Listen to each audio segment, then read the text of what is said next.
Okay dear students, numerical problem number 4 आपसे कहा गया है a 0.4 kg ball travelling with speed of 15 metre per second. यहाँ पे मैं गिवन डेटा लिख लूं। गिवन डेटा हमारे पास क्या है? गिवन डेटा हमारे पास है कि मास कितना है बाल का? Mass is equal to m is equal to 0.4 kg। Speed कितनी है? स्पीड हमारे पास है, speed is equal to v is equal to 15 metre per second. It strikes a rigid wall. ये बॉल इस तरह आ रहा है। It strike that rigid wall. यहाँ पे एक रिजिड वॉल है। This is a ball. Ball का मास आपको गिवन है, स्पीड बॉल का आपको गिवन है। And rebound elastically. This word is very important. Rebound elastically.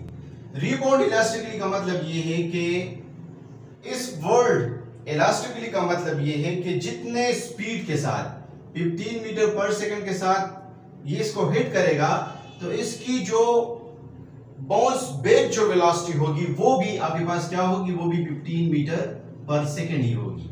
Elastically का मतलब ये है कि जो इनिशियल वेलोसिटी होगी वही फाइनल वेलोसिटी होगी। No loss will be in the speed. Speed में कोई भी लॉस नहीं होगा। If the ball is in contact with the wall for that much time, time आपको कितना गिवन है? इतने टाइम के लिए ये बॉल इस वॉल के साथ अगर कांटेक्ट में हुआ 0.045 second. What is the momentum imparted to the wall? ये आपसे रिक्वायर्ड है। यहाँ पे मैं रिक्वायर्ड लिख लूं।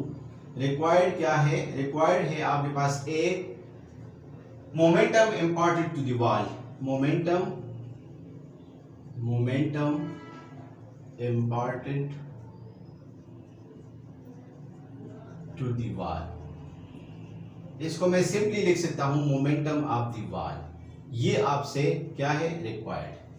दूसरा आपसे क्या रिक्वायर्ड है? Average force exerted on the wall. इस वॉल पे कितना फोर्स, ये बॉल जब हिट करेगा तो वॉल पे कितना फोर्स अप्लाई होगा?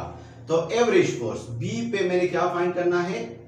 एवरेज फोर्स मैंने फाइंड करना है। उसको मैं लिख सकता हूं एफ एवरेज। मास आपको गिवन है, स्पीड आपको गिवन है, टाइम आपको गिवन है। आपसे momentum of the wall required है और एवरेज फोर्स रिक्वायर्ड है कि इस वॉल पे एवरेज फोर्स कितना एक्सर्ट होगा।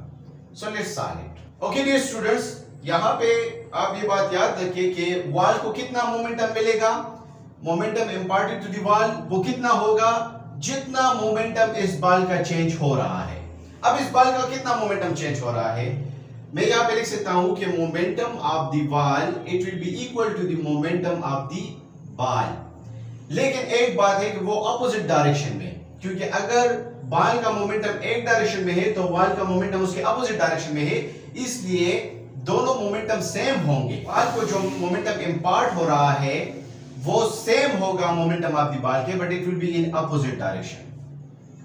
तो अब हम momentum of the ball find करेंगे और वो मोमेंटम ऑफ द बॉल कितना है वो हमारे पास है। मोमेंटम किस चीज के बराबर है? मोमेंटम बराबर है मास चेंज इन वेलोसिटी।